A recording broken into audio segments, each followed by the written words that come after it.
अरे मैंने मेरी वाइफ को तवे पे रोटियां बनाने को कहा था, ये क्या वो कढ़ाई में पानी के ऊपर रोटियां क्यों डालने लगी?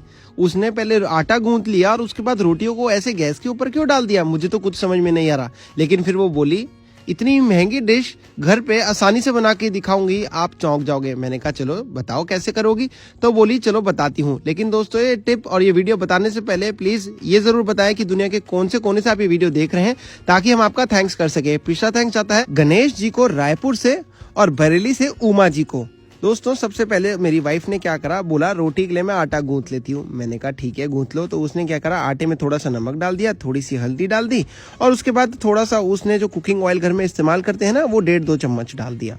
मैंने कहा बना तो तुम रोटी ही रही हो, लेकिन इसमें हल्दी क्यों? वो बोली बस थोड़ा सा कलर दे देना चाहती हूँ, बहुत हल्का सा। मैंने कहा चलो कोई बात नहीं, रोटी में कलर दे देना। लेकिन फिर उसने इस आटे को गूंथा तो देखा कि ये क्या ग्रिप कर रहा है। ग्रिप जैसी कर रहा था, उसने थोड़ा थोड़ा करके इसमें पानी ऐड करना शुरू करा और आटा मलना शुरू कर दिया। मुझे तब तक तो यही लगा कि रोटी घर में बन रही है। लेकिन उसके बाद उसने ऐसा इस टिप को, इस रेसिपी को यूटर्न दे दिया कि मैं तो भौचक्का सा रह गया। मैंने कहा ये क्या, तुमने आटा मल लिया है पर तुम इसके साथ करने क्या वाली हो? तो वो बोली रुको, मैं तुम्हारे लिए एक खास चीज आज बना के तैयार कर रही हूँ। मैंने कहा बन तो रोटी ही रही है ना।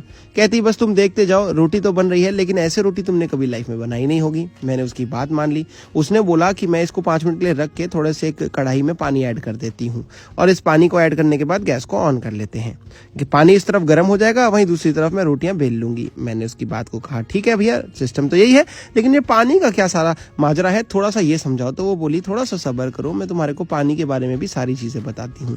उसने क्या करा, एक के बाद एक आटे की मदद से ये रोटी की चपाती को गूंथना, मलना और फिर बेलना शुरू कर दिया। मैंने देखा वो एक एक करके बहुत सारी रोटियां चपाती बेलती चली गई।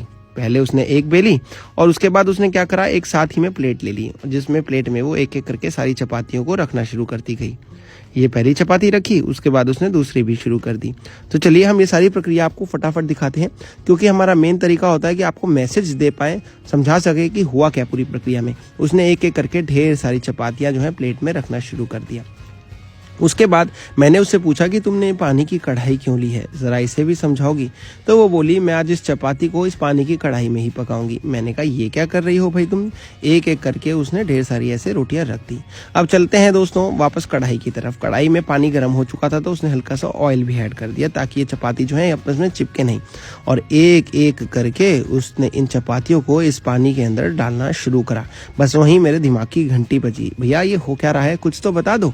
वो बोली इन चपातियों को आज तुम ऐसे ही पकने दो। मैंने कहा भला चपातियां कौन है ऐसे पकाता है पानी के अंदर? वो बोली देखो सुनो मेरी बात, मेरे पे भरोसा करो, हमेशा कुछ अच्छा और नया आपको खिलाती हूँ तो आज भी कुछ अच्छा और नया ही होगा। मैंने यहाँ तक भी उसका विश्वास करा, उसकी बात मानी और मैंने कहा ठीक है तुम जो भी खिला रही हो आज मुझे खिला ही दो। उसके बाद उसने इन सारी चपातियों को अच्छे से पकाया, लगभग 5-6 मिनट इनको रोटियों को अच्छे से पकाया और इसके अंदर ये पकती चली गई। ऐसे उसने अलग अलग करके देखा, एक एक चपाती एक दूसरे से अलग थी, चिपकी हुई नहीं थी। आप देख सकते हो कैसे एक एक चपाती बिल्कुल अलग है, एक दूसरे से चिपक नहीं रही है और ये एकदम खास बात है इस रेसिपी की। फिर उसने क्या करा, एक एक करके इन चपातियों को बाहर निकालना शुरू कर दिया कुछ इस तरीके से। मैंने कहा चलो ये भी बढ़िया है। लेकिन फिर देखा तो ये बर्फ के ऊपर रखी जा रही थी। मैंने पूछा बर्फ के ऊपर क्यों रख रही हो? कहती इससे जल्दी ठंडी हो जाएगी। मैंने कहा भला ठंडी चपाती कौन खाएगा, और ये चपाती तो बनी ही नहीं। बोली जब मैंने कहा है कुछ नया और यूनिक बना के तैयार कर रही हूँ तो फिर ये चपाती कैसे बनेगी, कुछ यूनिक ही बनेगा।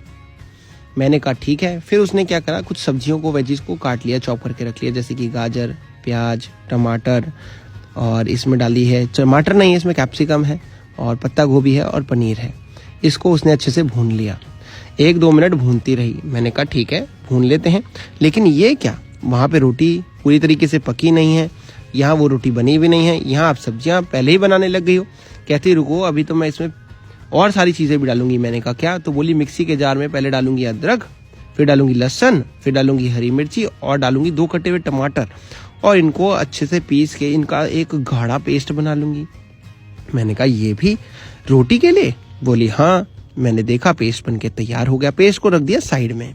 और जो ये रोटी थी ना, उसने क्या करा, इसको एक अलग सूखी प्लेट में निकाल लिया, 2-2 करके। पहले 2 रोटियों को निकाला, मतलब 5-6 थी तो 2 रोटी पहले निकाली, उनको काटना शुरू करा ऐसे लंबे लंबे परतें। अब मेरे दिमाग की बत्ती चली।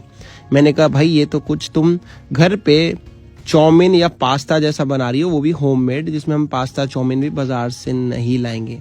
वो बोली तुमने गेस तो ठीक करा है, आसपास ही करा है, लेकिन एग्जैक्टली क्या बनेगा वो भी देख लो। और ये जो प्याज, ये जो टमाटर हमने पीसे थे ना लहसुन और अदरक के साथ और हरी मिर्ची के साथ, उसका पेस्ट भी इन्हीं सब्जियों में डाल दिया और इसे हल्का पकने दिया। वहीं दूसरी तरफ जो हमारी रोटियां कट रही थी ना दोस्तों पकाने के बाद, वो उधर काटनी शुरू चल रही थी, उधर प्रोग्राम रोटियों का भी। ये देखिए, तो एक एक करके आप देखेंगे कि कैसे ये रोटियां कटती चली गई। तो अब हुआ क्या दोस्तों, मुझे फाइनली समझ में आया, ये घर पे कुछ चाउमीन या नूडल्स या पास्ता टाइप की चीज़ बनके तैयार हुई। और इसके लिए हमने बाजार से कोई भी सामग्री नहीं ली ऐसी, यानी कि हमने पास्ता नूडल्स बाजारी नहीं लिए, घर के बना के तैयार करें, मतलब गेहूं के, क्योंकि जो नूडल्स होते हैं ना ज़्यादातर मैदा के हो जाते हैं, और इसलिए हमने इसे गेहूं का बना के तैयार करा।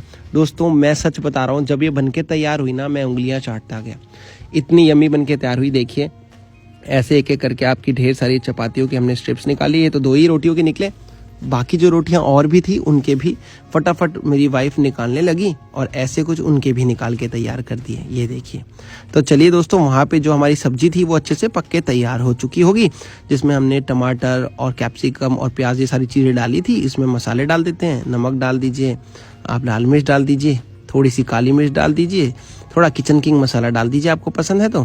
और उसके बाद दोस्तों इसमें हम डालेंगे हल्की सी टमाटो केचप, अगर आपको लगे अच्छी लगती है तो टमाटो केचप के साथ आप डाल सकते हैं सोया सॉस भी।